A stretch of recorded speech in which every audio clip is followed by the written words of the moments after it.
ज्ञानाञ्जनशलाकया चक्षुरोन्मिलितं येन तस्मै श्रीगुरवे नमः।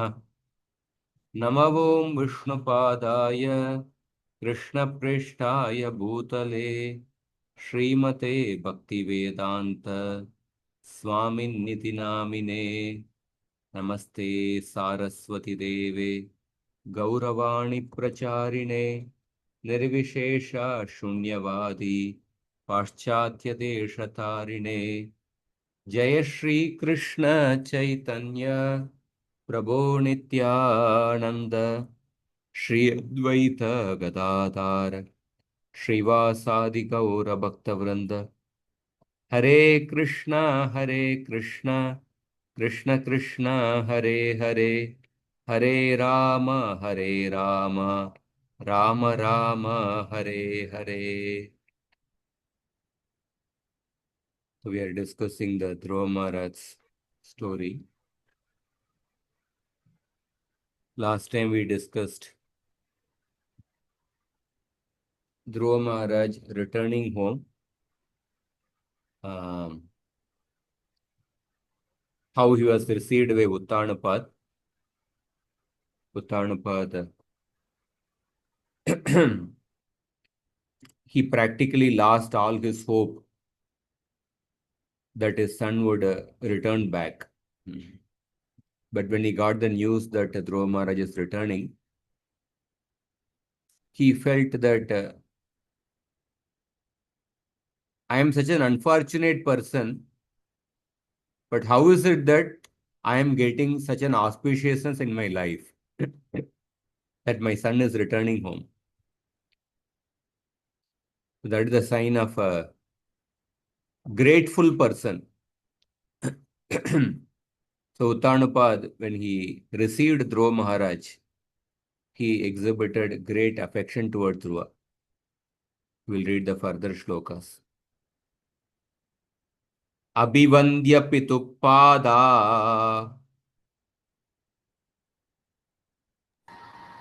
Abhivan, go ahead, go ahead. अभिवन्द्य पितुः पादाः आशीर्भिश्चाभिमन्त्रितः आशीर्भिश्चाभिमन्त्रितः ननाम मातरौ शीर्ष्णा नमाम मातरौ शेषना सत्कृत सज्जनाग्रणीः। सत्कृतः सज्जनाग्रणीः. Translation. Then Dhruva Maharaj, the foremost of all nobles, first of all offered his obeisances at the feet of his father and was honored by his father with various questions. He then bowed his head at the feet of his two mothers. Sajjana agranihi. Sajjana means a good person, saintly person, or people of good conduct. Sajjana agranihi. That means the foremost among the Sajjana. The topmost among the Sajjana. So that is the word used for Dhruva Maharaj. Sajjanagranihi. That Dhruva Maharaj, Pitu Padau Abhivandya, he bowed down unto the feet of his father. Pituhu Padau Abhivandya, Ashirbishcha Abhimantritah. He received the blessings, Ashirvachana. He received the blessings from his father. That Dhruva Maharaj was welcomed like that. Abhimantritah. He was welcomed like that. And Matarau Nanama. Matarau, it is used in the Dvivachana. He offered obeisances to both his mothers, Suniti and Shuruchi. It is not that he offered obeisances only to Suniti. He offered obeisances to both his mothers. That means, what does it indicate? Dhruva Maharaj no longer has the grudge and envy towards his Suruchi, who was the cause of Dhruva Maharaj going to the forest. So, here we see the Vaishnava quality of Dhruva Maharaj. They had completely given up all the grudge and envy towards his stepmother Suruchi. Nanama Matarau Shirshna Satkrita Sajjanagrani. So that is why the word uses Sajjanagrani. Because Dhruva Maharaj had given up his envy towards Suruchi, therefore he did not hesitate to offer obeisances to his stepmother Suruchi. Therefore he is called as a Sajjanagrani. He is the foremost among the noblemen. So therefore Prabhupada also highlights that in the purport. It may be questioned why Dhruva Maharaj offered his respect not only to his mother but also to Suruchi. The answer is that after achieving the perfection of self-realization and seeing the Supreme Personality of Godhead face to face, Dhruva Maharaj was completely freed of all contamination. That is what we saw in the previous to previous shloka. The previous to previous shloka, the word came as that Hatha Asheshaga Bandhanam.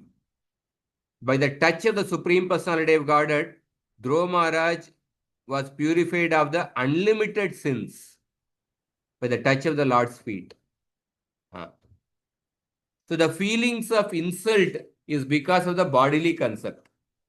And feelings of honor, both are because of the bodily concept.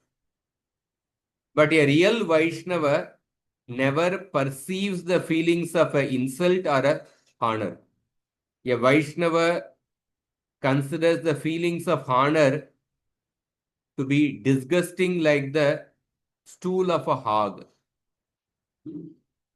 And he passes that honor to the spiritual master, Guru Parampara, and the Supreme Lord. And the Vaishnava is not affected by the insult.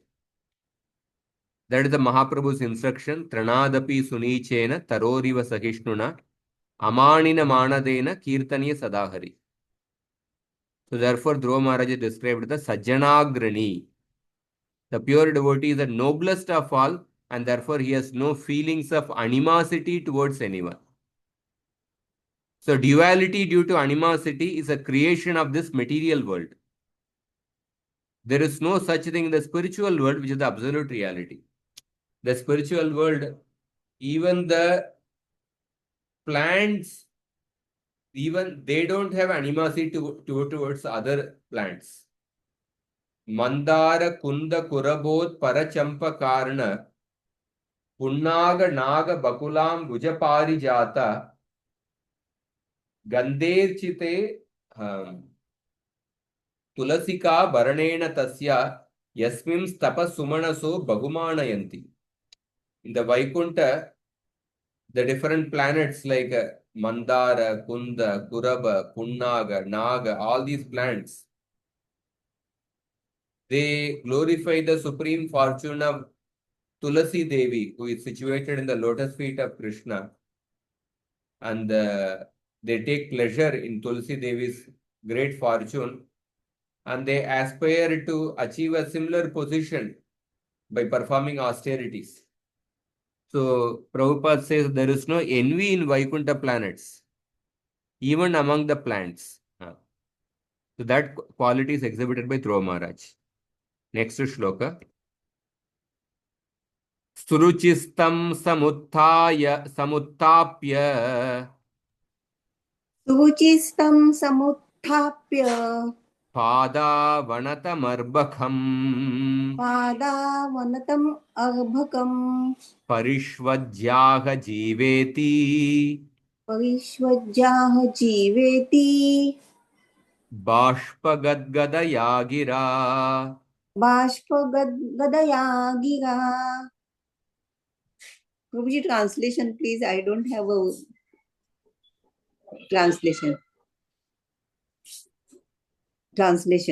Suruchi, the younger mother of Dhruva Maharaj, seeing that the innocent boy had fallen at her feet, immediately picked him up, embracing him with her hands, and with tears of feeling, she blessed him with the words, "My dear boy, long may you live."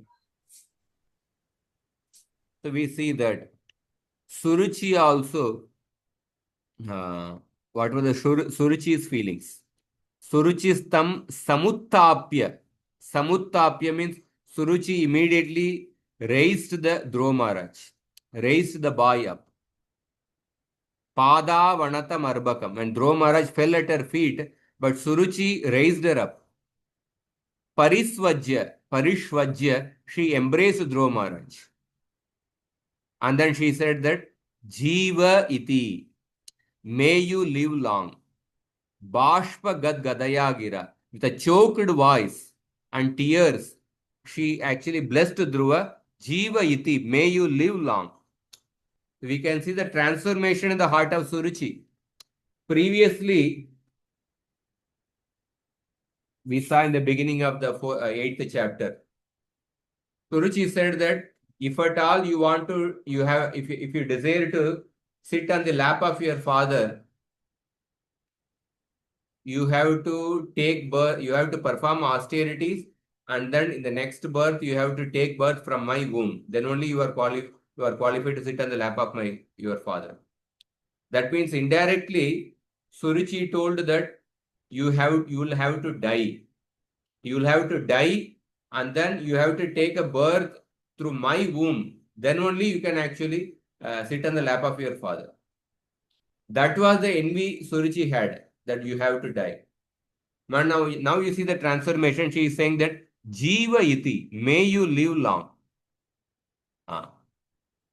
So this is a very beautiful shloka. The next shloka, this actually shows how Suruchi was transformed because of the great character of Dhruva Maharaj. Yasya prasanno bhagavan.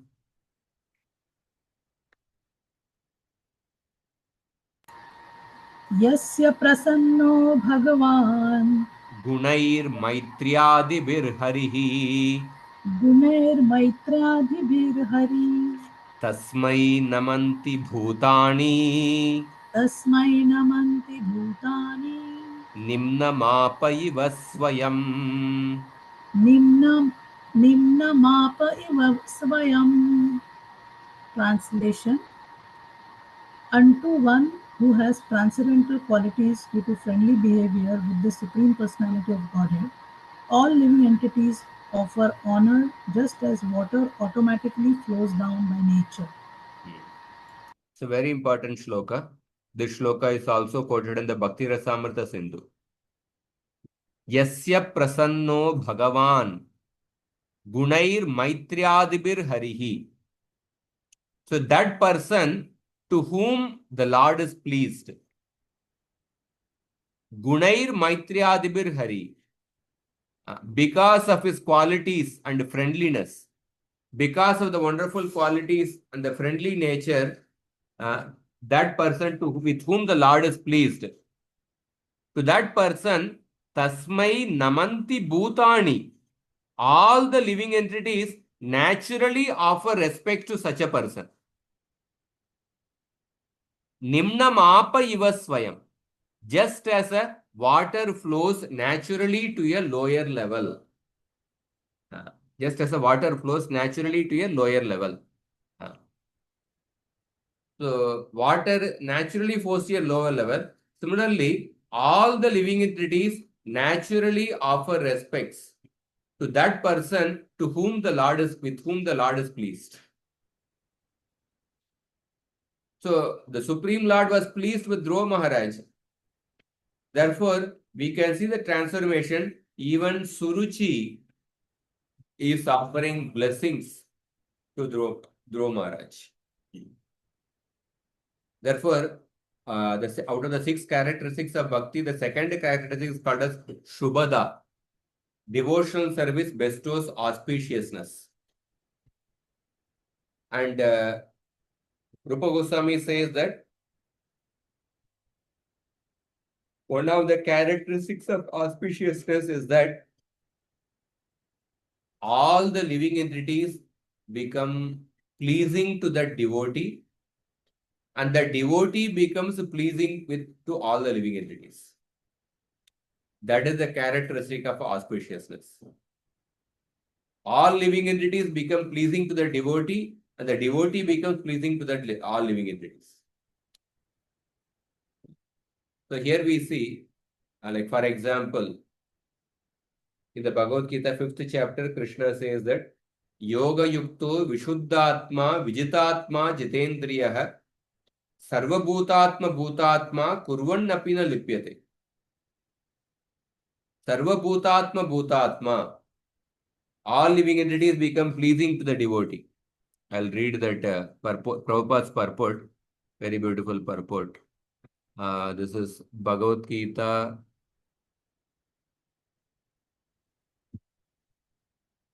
5.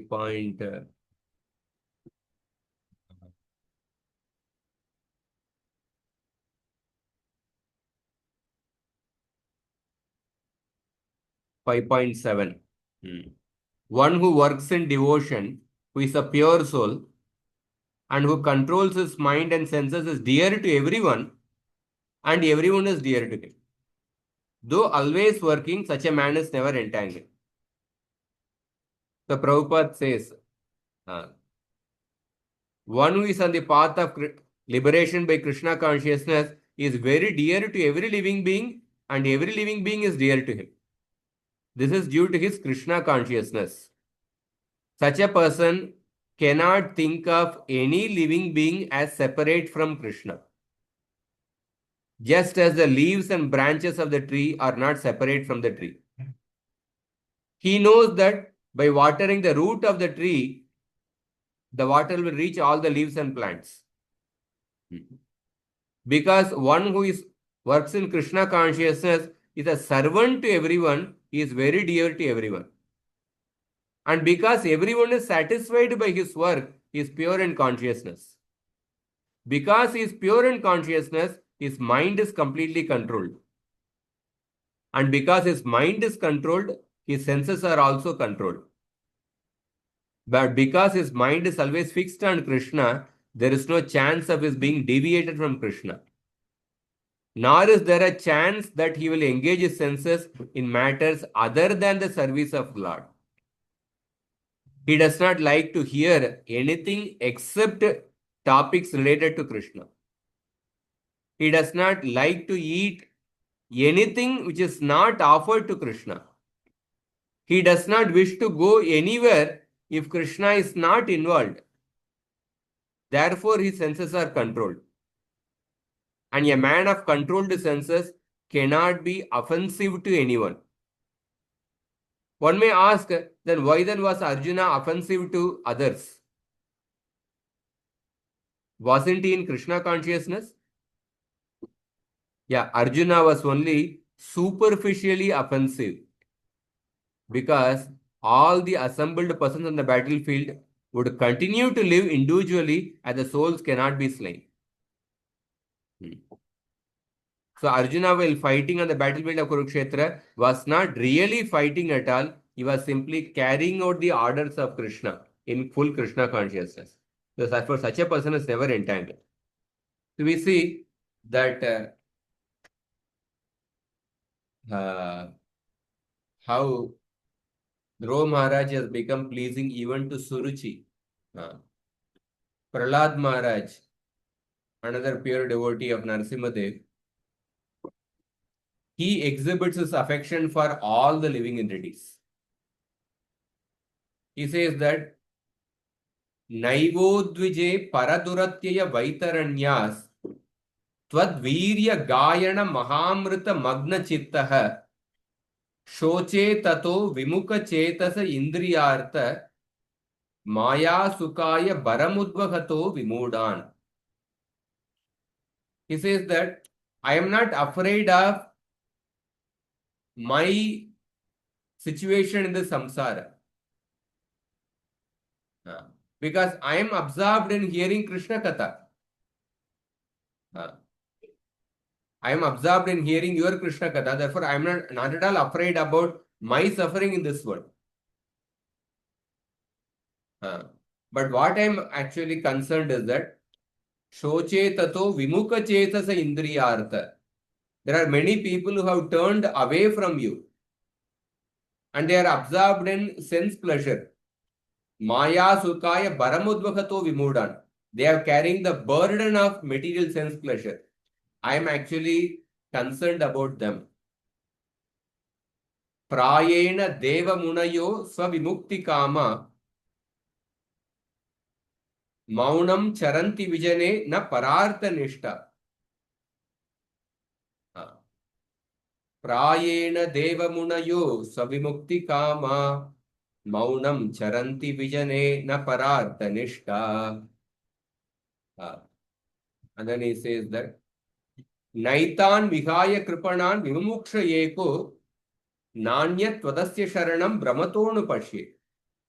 He says that there are many jnanis who perform tapasya in the secluded place in the forest, the secluded place in the Himalayas. They are not concerned about the others' welfare.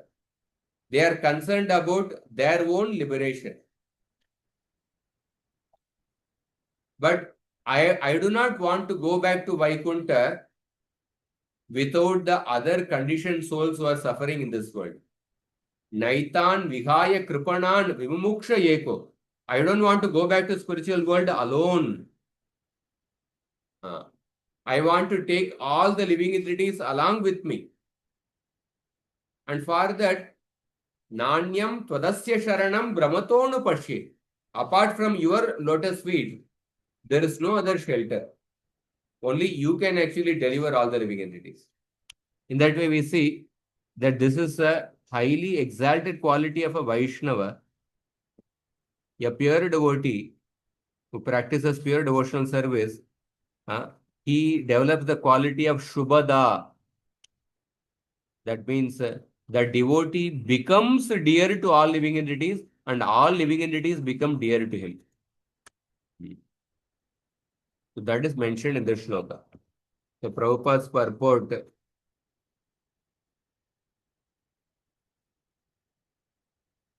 The question is raised that how Suruchi is blessing Dhruva Maharaj. Long may you live. The answer is given in this verse. Since Dhruva Maharaj was blessed by the Lord, due to his transcendental qualities, everyone was bound to offer him all respects and benediction, just as water by its nature flows downward. A devotee does not demand respect from anyone, but wherever he goes, he is honored by Savya. Wherever he goes, he is honored by everyone throughout the whole world with all respect. Srinivacharya said that 6 Goswamis are respected throughout the entire universe because a devotee having pleased the Supreme Lord automatically pleases everyone and thus everyone offers him respect.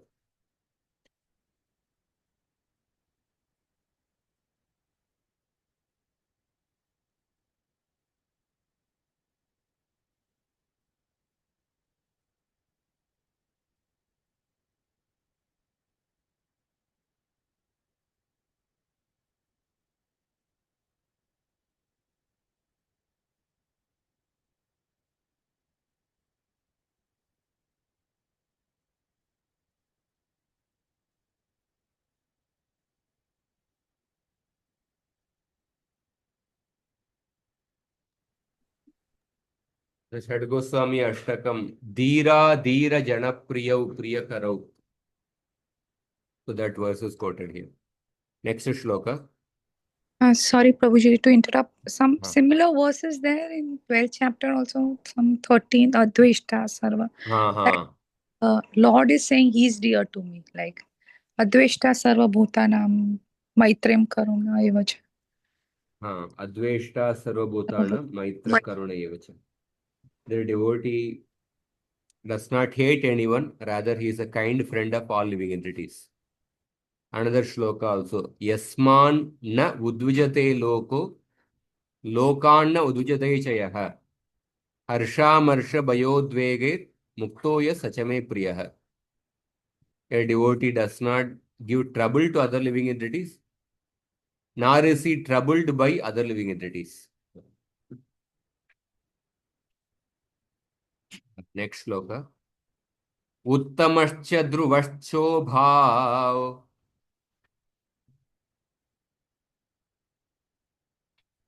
Shobha. Anyonyam prema vihvalau. Anyonam prema vihvalau. Angasangat utpulakav. Angasangat utpulaka. Asraugam muhuruhatuhu. Asraugam muhuruhatu. Translation: the true brothers Uttama and Dhruva Maharaj also exchanged their tears. They were overwhelmed by the ecstasy of love and affection, and when they embraced one another, the hair on their bodies stood up. So here, how Uttama received Dhruva, that is explained. Uttamascha Dhruvachobhau Anyonyam Prema Vihvalau. Prema Vihvalau, overwhelmed with affection, Uttama and Dhruva both embraced each other. Anga Sangat Utpulakau, their hair stood on end. And Asraugam Muhuruhatuhu, torrents of tears appeared. That means Dhruva, earlier he felt, oh, Dhruva, Uttama is competing with me. Uttama is allowed to sit. I am not allowed to sit. But all the differences, competitive, envy, everything completely disappeared. Next shloka. Sunitirasya janani.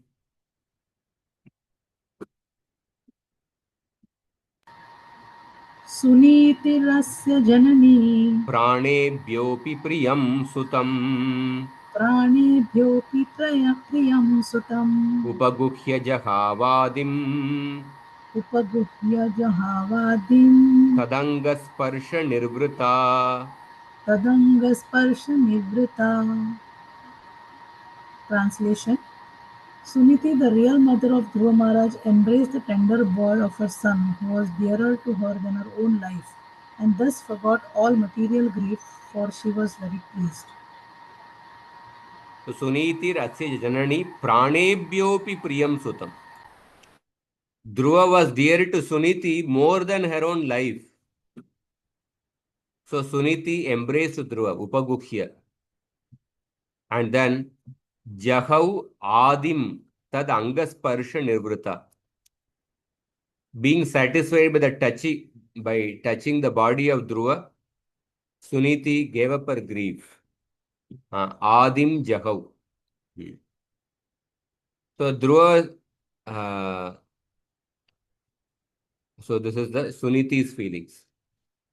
Payasthanabhyam susrava netrajai salilai shivai tadabhishicya manabhyam veera veera subho muhuhu.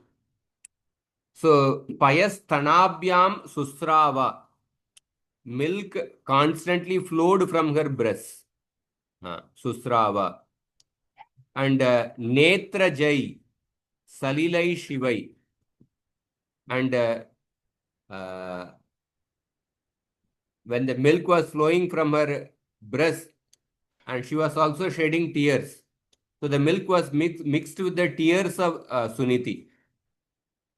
Veera Veera Suvo Muhuhu. And that Suniti is the mother of a great hero. So Maitreya Rishi is addressing Vidura by the word Veera. Oh hero, Suniti had given birth to a hero like you. That means Maitreya Rishi is also glorifying Vidura. Just like you are a hero, Dhruva is also a hero. Suniti had given birth to a hero like you. Veera Suvo Muhuhu. In that way, Maitreya Rishi is glorifying Vidura. So Prabhupada says that when deities are installed, they are washed with the Panchamrita, the Panchagavya, milk, yogurt, ghee, honey. So that is called as Abhisheka. So here, Suniti was doing Abhisheka of Dhruva with the milk from her breast and with the tears. So this is considered very auspicious. This auspiciousness of the Abhishek ceremony performed by his beloved mother was an indication that in the very near future, Dhruva would be installed on the throne of his father. So the history of Dhruva Maharaj leaving home was that his father refused to give him a place on his lap, and Dhruva Maharaj determined that unless he got the throne, he would not come back. So now this Abhishek ceremony was an indication that he would occupy the throne of Uttanupat. So Suniti is also described by the word Veerasu, the mother of a great hero. There are so many heroes in this world, but there is nobody compared to Dhruva Maharaj, who was not only a heroic emperor, but a great devotee. So why a devotee is called as a great hero?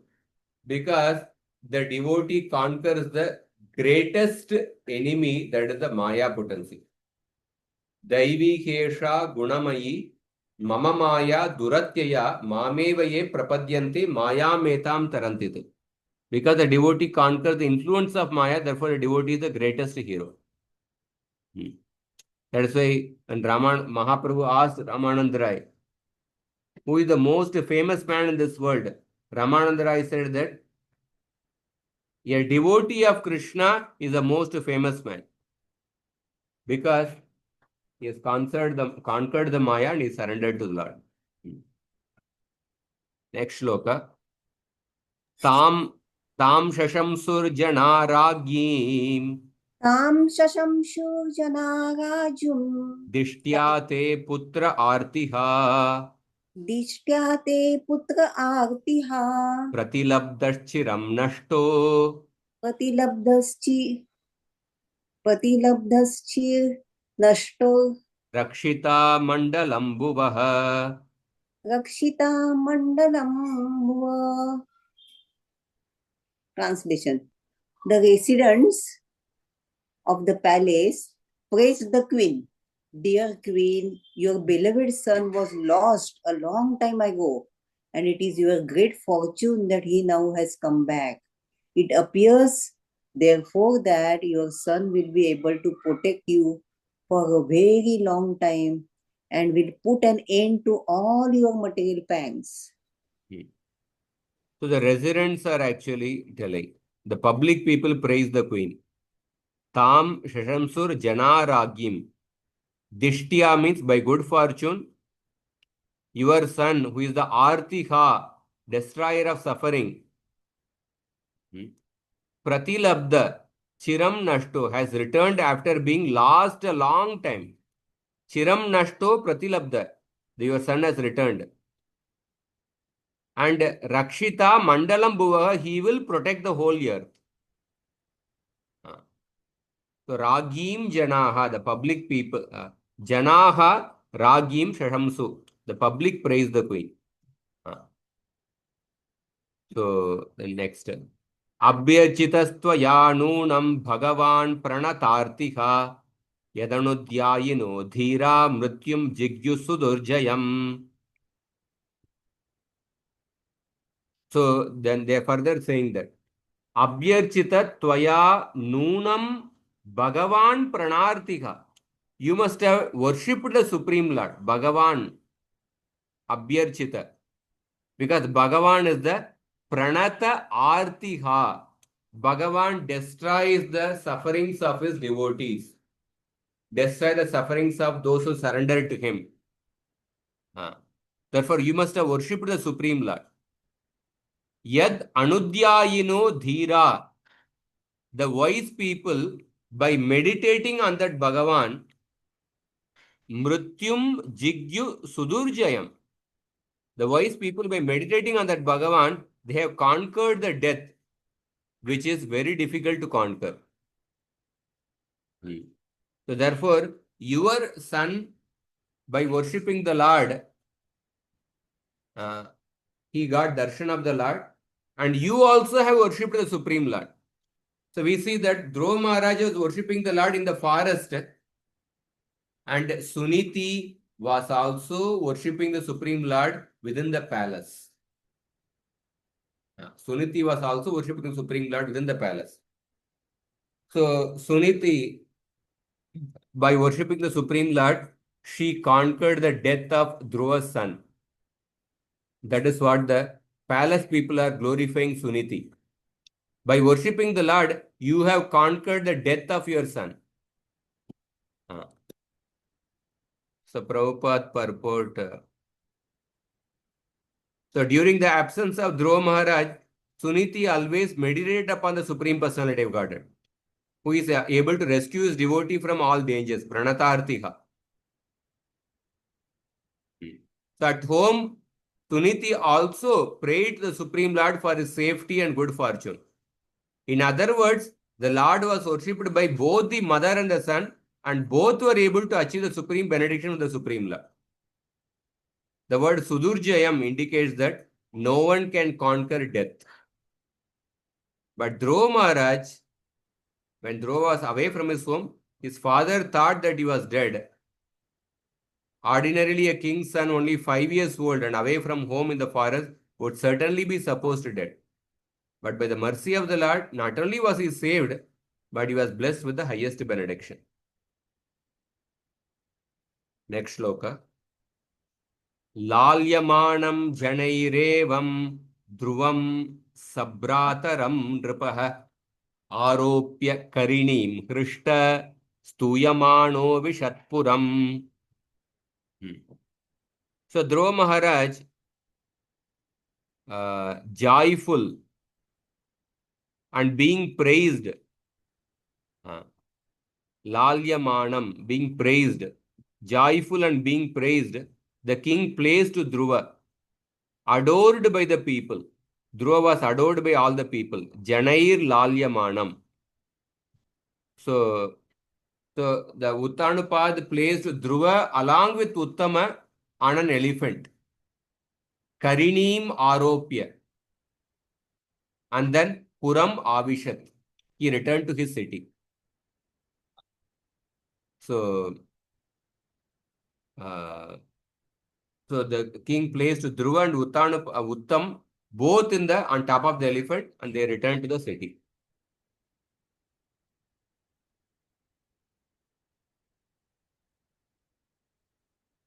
Any purport here? No purport. Next shloka. Tatra tatropa sankliptair lasan makara toranaihi savrindai kadali stambai puga potaischa tadvidaihi. Next shloka also. Chuta pallava vasasrang mukta dhama vilambibihi upaskritam pratidwaram apam kumbai sadipakaihi. So how the city was decorated with various decorations to receive Dhruva, that is described in 2 shlokas. Yes, so every door, tatra upasankluptai, was decorated with the arches having shining makaras, lasan makara toranai, shining makaras engraved on them, and erected overhead, as well as was decorated with the banana trunks. Savrindai kadali stambai. Kadali phala means banana. And puga potaicha tadvidai, with buds and flowers, young beetle trees. Chuta pallava vasasrang. The doors were hung with mango leaves, cloth and strings of the pearls. Mukta dama vilambibihi, and decorated with water pots and lamps. Apam kumbai sadipakaihi. Pratidwaram. So 4 verses describe the city. 54 to 54, 55, 56, 57. These 4 verses describe the city, how it was decorated. So one thing we can see that in the Vedic culture, natural things were used for decoration. Now in the modern culture, see, decoration is such a big industry itself. Actually. And many times, many artificial things are used for decoration. One thing we can see here, mango leaves, banana trunks, water pots, lamps. Such natural things are used for decoration. So Prabhupada's purport, auspicious ceremonies with the decorations of the green leaves of the palms, coconut trees, betel nut trees, banana trees, and fruits and flowers are an age-old custom in India. To receive his great son Dhruva, Uttanapad arranged a good reception, and all the citizens very enthusiastically took part with a great jubilation. Further, Prakarair Gopuragarai Shatakumbha Parichadaihi Sarvatolankritam Srimad Vimana Shikaradhyubihi. So here in this see, further everywhere Prakarair Gopuragarai. The city was everywhere the city was ornamented with the walls, gates and houses covered in the gold. Shining with beautiful domes and spires.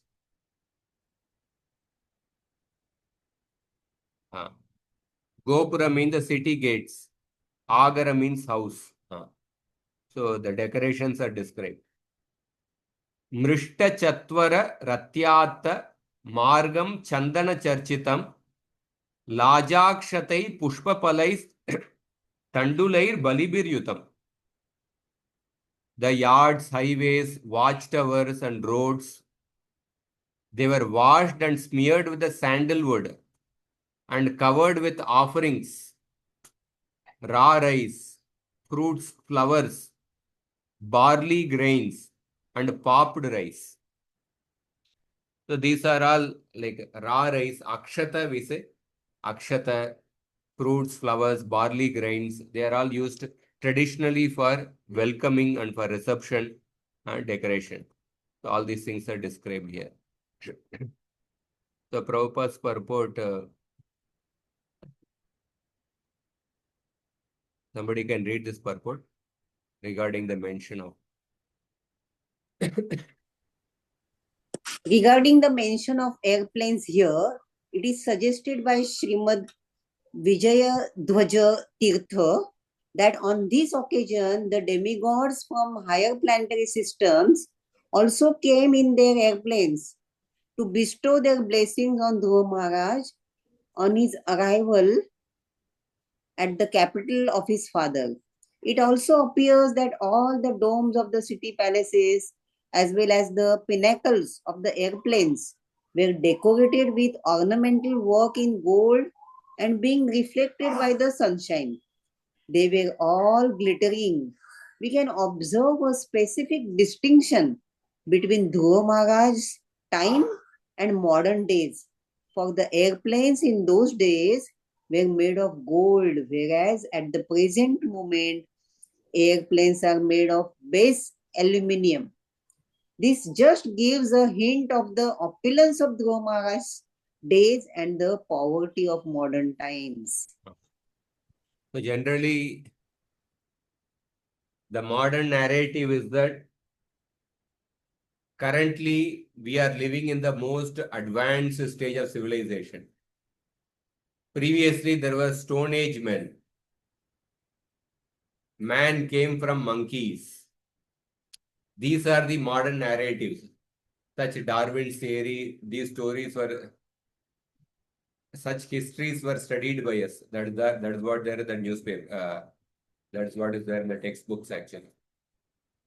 According to the modern narrative, we are in the most advanced times of the day and we are advancing further.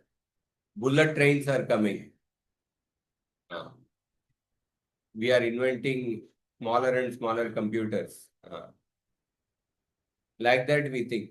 But actually, this is completely opposite to the Shastric narrative. Shastra says that Kali Yuga is the most degraded among all the ages. It's exactly opposite to the modern narrative. Shastra says that the first created living entity is the most intelligent living being, that is Brahma. Modern narrative says that we came from monkeys. Previously, there was Stone Age men. So, but here Prabhupada also, Vijayadhara Tirtha says that in order to welcome Dhruva Maharaj, even the Devatas came in the airplanes. And those airplanes were made of gold. So that shows the opulence present at that time. That is indicated here. And then, next shloka also, how the city lanes and streets were sprinkled with sandalwood water, auspicious grains were sprinkled there, they're scattered all over the city. That is described there. Yeah, next. So we'll recite this. Somebody can repeat. Dhruvaya pati drishtaya.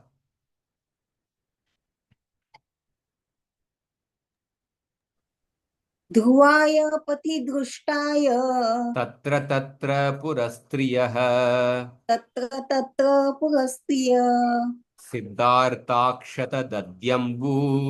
सिद्धार्थाक्षत दध्यम्भ्यु Durva pushpapalani cha. दूर्वा पुष्पफलानि च Upajahru prayunjana. उपजह्नु प्रयुञ्जाना Vatsalyadashishah satihi. वात्सल्यादाशिष सती Shrinvam stat valgu gitani. शृण्वन्स्वत् वल्गु गीतानि Pravishat bhavanam pituhu. प्राविशद् भवनं पितु.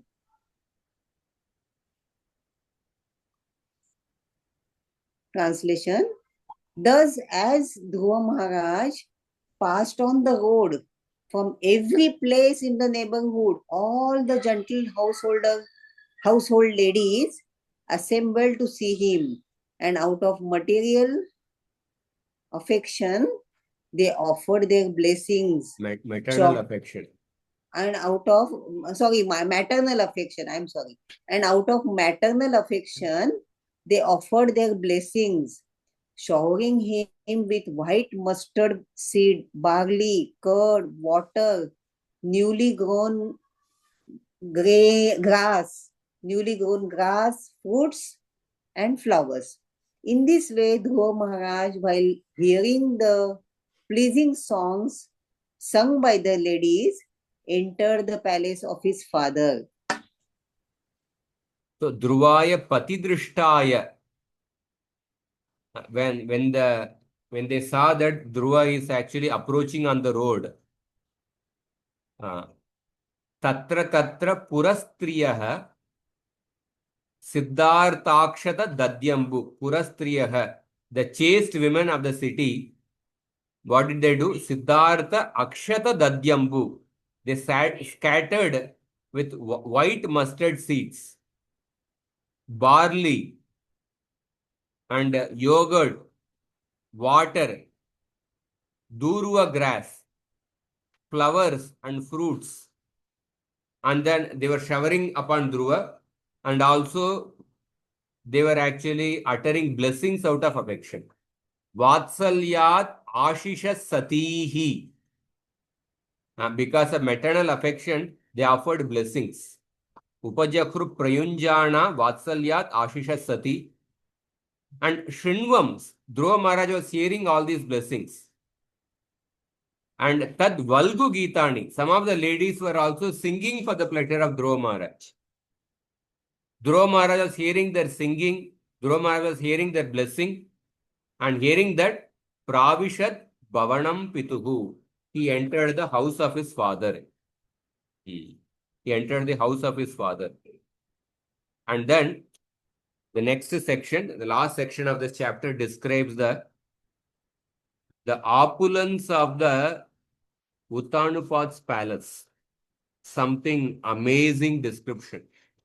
The opulence of Uttanupad's palace. We'll read that. Mahamani Vratamaye Satasmin Bhavanottame Lalito Nitaram Pitra Nyavasat Divi Devavat. Nyavasat Divi Devavat. Devavat, like a demigod, Dhruva Maharaj lived in that palace. Like a Devata of the heavenly planets, Dhruva Maharaj lived in that palace. Lalito Nitaram Pitra. Lalito Nitaram Pitra means pampered constantly by his father or showed affection constantly by his father. Bhavanottame, in the best of the house. And that house, how was that house? Mahamani Viratamaye. And the house was Vratamaye, covered with the valuable jewels. In that house, Dhruva Maharaj lived like the Devata. So, next shloka. Payapena nibashaya danta rukma parichadaha asanani maharhani yatra raukma upaskaraha. So we see further description. Payapena nibashaya. In that house, the beds were made of ivory. Danta means here what? Ivory. And Payap Pena Niba. The beds were so soft like a foam of milk. The beds were so soft and the carts were made of ivory. Danta Rukma Parichada. And the beds were covered with the gold. The carts were covered with the gold. Asanani Maharhani. There were valuable chairs and Raukma Upaskara. Golden furniture were there. Yatra Spatika Kudyeshu Maha Marakateshu cha Mani Pradeepa Abanti Lalana Ratna Samyuta. So there were jewel lamps were there. Mani Pradeepa. Pradeepa means lamp. Mani Pradeepa jewel lamps were there. That means the jewels were so effulgent and those jewels were acting as a lamp. And those jewel lamps were embellished with Lalana Ratna Samyuta. Those jewel lamps were embellished with the figures of women made of jewels. There were like figures of women made of jewels. They were embellishing those jewel lamps. And Spatika Kudyeshu. They were shining on the crystal and emerald walls. Spatika Kudyeshu Maha Marakateshu. Marakata means emerald. Spatika means crystal. So you can see minute description of the opulences of Uttanupad's palace. So Prabhupada says that the description of Uttanupad's palace describes the state of affairs many hundreds and thousands of years ago, long before Srimad Bhagavatam was compiled.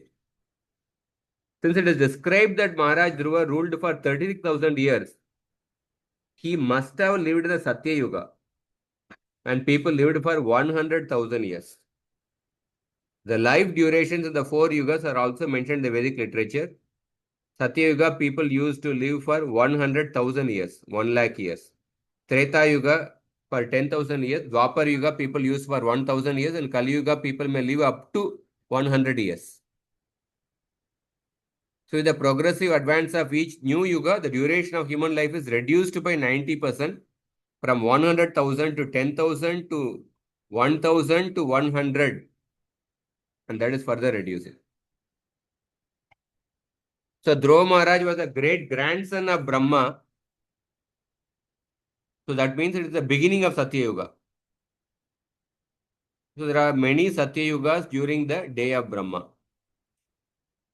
So currently we are in the Vaivasvata Manvantara, the 7th Manvantara. The 7th Manvantara, we are in the 28th Chaturyuga. So you can imagine that how many millions of years ago Dhruva Maharaj had lived.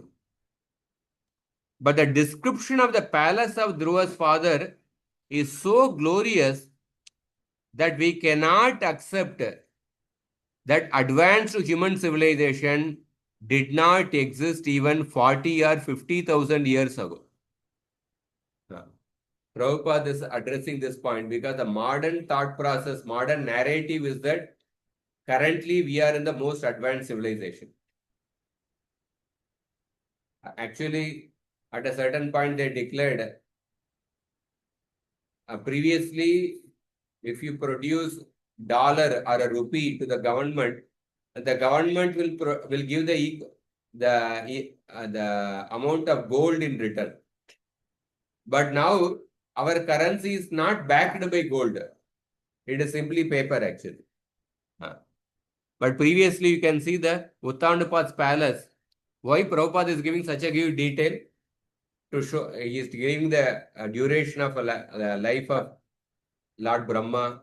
In one day of Brahma, how many yugas come? And then he is telling that Dhruva Maharaj lived in the beginning of Satya Yuga. That means how many millions of years back he lived. What is the lifespan there? But at that time, what opulences were there? There were walls like those in the palace of Maharaj Uttanapat even very recently during the Mughal period.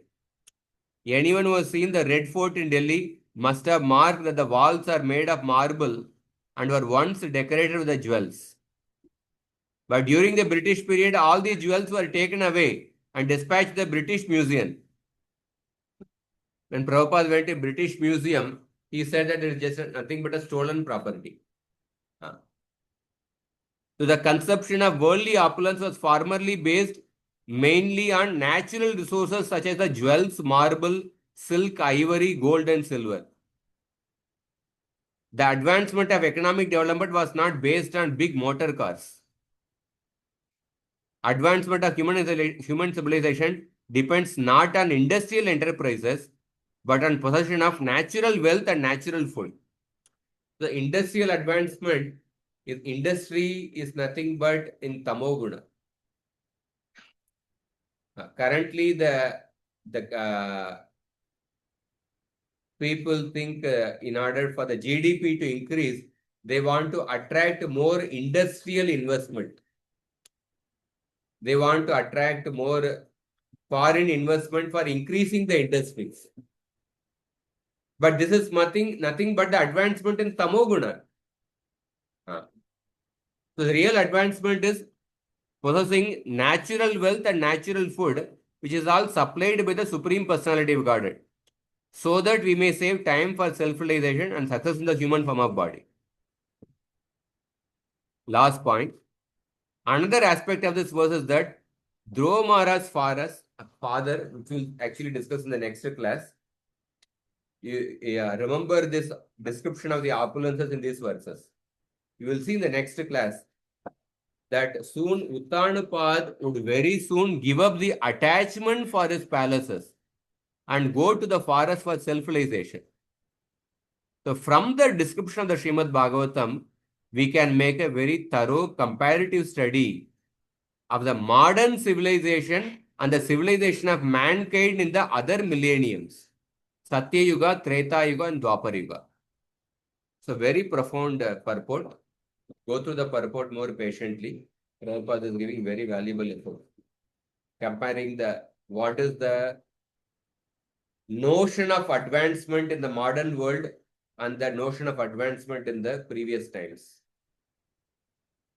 And we will also see that Uttanapad, having described the opulence of this palace, how Uttanapad leaves the palace and he will take to Vanaprastha ashram, that you will see in the next class. Hare Krishna. Anybody has any questions? Come on.